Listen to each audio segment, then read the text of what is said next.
Ay mga gala, touchdown tayo. Nasa... Bagaparil. Ano po? Bagaparil. Ayan mga gala. Ayan sila, nauna na.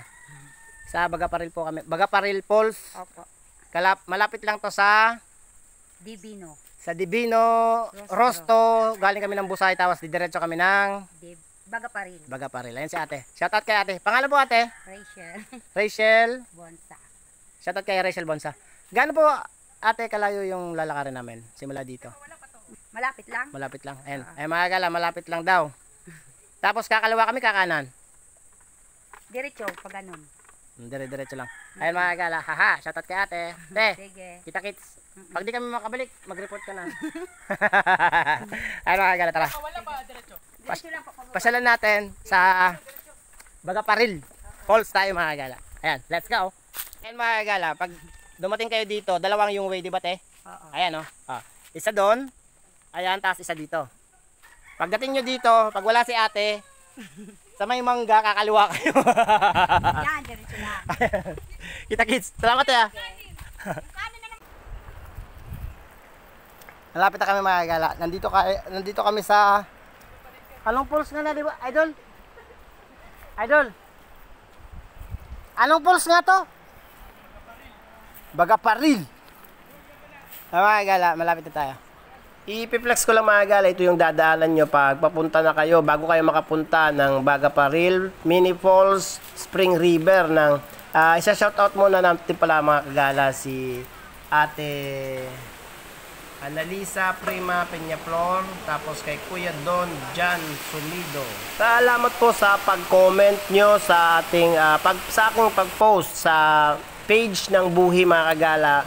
Ito po ipapaliwanag ko lang regarding po sa pagsabi ko ng Barangay Antipolo ang location ng Bagaparil. Ito po ay nakuha ko lang sa mga nakakausap namin na lokal, saka nag-advise sa amin. Chinek ko rin mga kagala yung ginagamit talaga dito, Antipolo din. Pero sabi nyo nga po, sana yung mga nakakaalam po ng address na to, mag-comment na lang po sa post ko na videos na to kung Bagaparil. Ang Bagaparil po ba ay nasa Antipolo o sa Divino, Rosto pa mga kagala. Kasi po isa pa, hindi pa po ang Bagaparil nakalagay sa GPS map natin, kaya medyo naku-curious pa po yung mga nagpo-promote ng lugar na to mga gala. Yun lang po, sana maintindihan nyo yung sitwasyon natin. Ito po, nagre-relay lang ako regarding po sa mga nakakausap po, saka nag-a-advise sa akin regarding kung ano po ang dapat kong sabihin sa mga napupuntahan po namin mga kagala. Balik tayo mga gala, flex natin yung mga higher clips video capture natin dito sa Bagaparil mga gala. Ipiplex ko rin mga gala yung observation ko dito habang naliligo kami. Matatawag ko to mga gala na spring kasi nga galing sa bukal ang tubig na pinapaliguan dito, at meron din ditong umagos na mini falls mga kagala. Mga gala, balikan natin. Andito na kami. Tapos kasama ko si Kuya, yung kasama ko kanina, yung nag-guide sa amin papunta dito. Ito pala yung Bagaparil Falls. Ayan mga gala, Bagaparil Falls daw to. Tapos yung sa baba po Kuya, ano pangalan nun? Sprite. Sa baba daw, Sprite. Kasi mahaba siya mga gala, para siyang layered falls. Pero ibang klase ng layered falls siya. Kasi meron, tumaas ako dun sa taas pa, sa mas taas pa. Sinamahan ako kanina, isasama ko rin sa Ayan mga gala, si Kuya, siya yung, akala namin, yun na yung sa baba, yun pala sa baba, yung pangalan nun, Sprite. Sprite. Ayan mga gala, legit yan. Si Kuya, legit yan. Yun lang. Ito sa Pungol.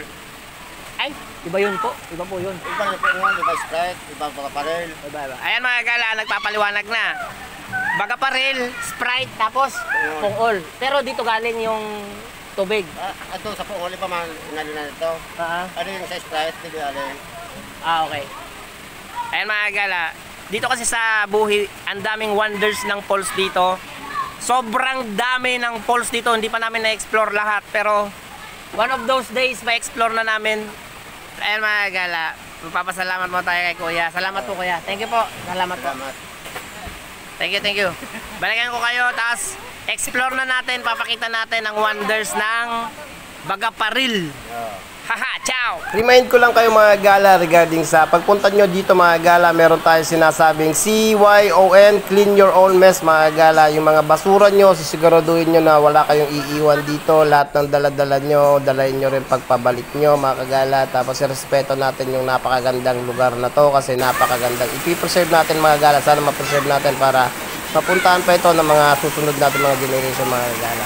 Ito po yung pinaka-location, ito na yung pinaka-paliguan ng Baga Paril mga gala. Hindi siya ganong kalakihan, maliit lang siya mga gala. Pero elevated nga po siya simula dun sa taas, dito nang gagaling hanggang pababa po, hanggang dun sa pinakababa sa may Sprite. Tapos dire-diretso po ito mga kagala hanggang sa may Polo Old Bridge mga gala. Yun ang pababa, yung pababa na po yun ang river mga kagala. Baka yun sinasabing river kasi po dito, sa na-observe ko po mga kagala, dito para sa akin, ang dating kasi nito mga galang Baga Paril sa akin, elevated na umaagos siya, pero sa bukal galing yung tubig, kaya pwede siyang spring, tapos may umaagos din mga kagala na mini falls. Tapos ito po mga gala, Plinepex natin, ito yung pinakababa ng Baga Paril. Yun lang po, salamat sa panonood, have a blessed day everyone, and kita kits, ciao po na, ciao ciao.